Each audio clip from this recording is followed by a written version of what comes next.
Late last year, I got an email.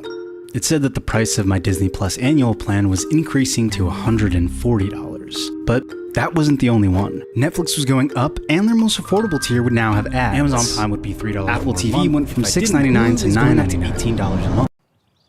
There are so many great things to watch, and they're all spread across so many different services. I want to watch them all, but man does it hurt to fork up so much money every month to do it. It kind of makes you wonder, how did we all end up in this position where we're paying so much for streaming every month? And maybe more importantly, can we as consumers do any better?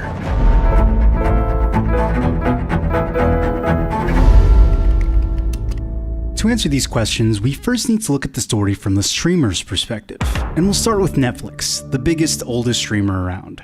For most of its history, Netflix made money in one way: its subscribers. So if Netflix wanted to make more money, they either had to add subscribers or raise prices. This was always Netflix's strategy. As this 2021 New York Times article explains, the CEO and founder of Netflix was betting that the company could attract subscribers and raise its prices faster than the debt clock was ticking. And Netflix had taken on a lot of debt, almost $15 billion by 2020, with the purpose of building an entire platform's worth of content, ensuring that they weren't reliant on movies and TV that they didn't own, like The Office or Friends.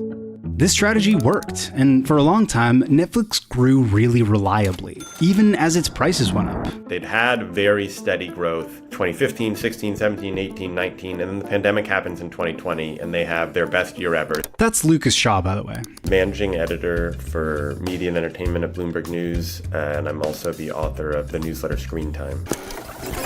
Netflix got to a point where they realized that their growth was much slower than it had been, right? Growth continues to be slower in 2021, and looking into 2022, they get nervous. And then in 2022, Netflix actually lost subscribers.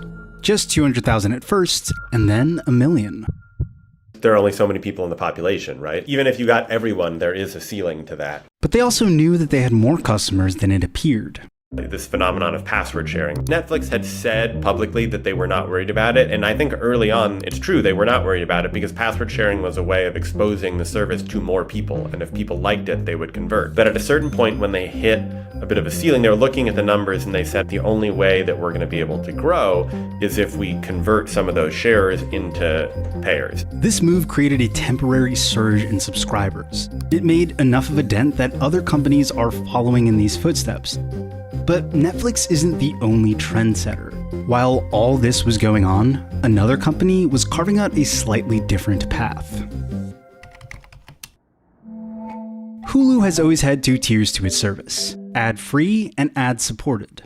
According to this 2019 article, Hulu's ad-supported option was the most lucrative tier of their business. It was so successful, they actually lowered the price from $7.99 to $5.99. Advertising has been the key to a successful video business forever. You know, you think about the cable business, you don't think about paying for discrete channels, but you are paying for a bundle of channels. And oh, by the way, those channels still have advertising. So it's not really a foreign concept. That's something that Hulu had done quite effectively. As more streamers crowd the market with ever-increasing prices, pretty much every service, including Netflix, has introduced a more affordable ad-supported tier to their offerings, which people seem to appreciate. Ad-supported plans have been driving an increasing percentage of new signups and supplementing each company's bottom line. But here's the thing, most of these companies still aren't profitable. Part of it is just they're so new. I think we lose sight of that. Like, these companies spent billions and billions of dollars to launch new services and take on Netflix, and they tried to condense, 15 years of Netflix's streaming service into 3 to 5. And that was very expensive. So that's it, more or less. Companies fighting debt, revenue losses, subscriber losses, or a mix of those things have raised prices and added ads in hopes to become or remain profitable.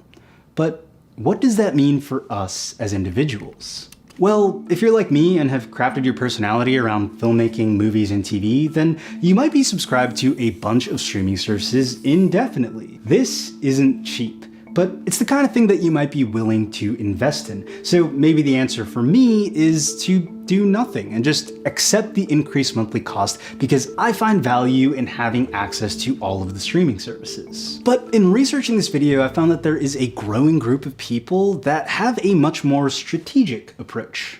They're called serial churners, which is just the industry way of saying that this type of consumer isn't static. They're churning or unsubscribing and resubscribing to services based around what they want to watch in a particular month. According to the analytics group Antenna, 1 in 5 people were serial churners in 2023. It seems like the answer for these people is that it's worth the effort to hop around. They can save money and more selectively access content on their own timeline. A more middle ground approach might be to subscribe to 1 or 2 services indefinitely and then hop around on the other ones. I've opened Max, Netflix, Hulu, and Amazon all within the last month, maybe within the last couple of weeks. And then Paramount Plus and Peacock, I guess, yes, I'm a churner for those. I sign on and off depending on what happens, and that's fine for me. And everyone else, their appetite is going to be different. Maybe other people only want to be permanently signed on for 2. This approach requires some effort and strategy around your media diet, but it could be quite cost-effective in the long run. And that's one of the reasons that we switched from cable to streaming to begin with, the ability to choose what you pay for. Streaming has changed a lot. We're in a new, weird, increasingly expensive era of it. Maybe that means it's time we start looking at our relationship to streaming differently, and start asking the question, how do you make your streaming diet work for you?